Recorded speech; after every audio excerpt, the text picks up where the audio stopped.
دینی اعتبار سے بھی کچھ تیاریاں ہیں جی۔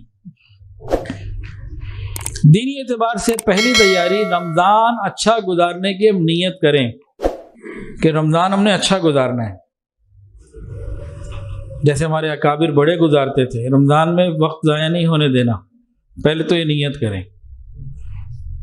دوسری تیاری یہ کریں کہ ہم نے رمضان کو گناہوں سے پاک گزارنا ہے، گناہوں سے پاک گزارنا ہے، یہ نیت کریں۔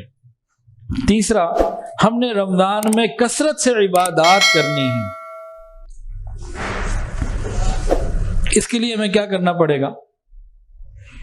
جو چاہتا ہے رمضان میں کثرت سے عبادات کرے، وہ شعبان میں ہی اپنی لائف سٹائل کو ایسا کر لے جیسا کہ بس اب رمضان کی تیاریاں ہیں، روزے بھی رکھے، نفل زیادہ پڑھے، تلاوت قرآن پاک زیادہ کرے، اوابین، تہجد، اس طرح کے معاملات میں اپنے آپ کو دعاؤں میں وقت دینا بڑھائے۔ یہ پہلے سے تیاری کر رہا ہوگا اور روٹین اپنی بہتر کر رہا ہوگا، تب کیا ہوگا؟ جیسے ہی رمضان مبارک آئے گا، اس کے لیے رمضان میں اور اچھے طریقے سے عبادت کرنا آسان ہو جائے گا۔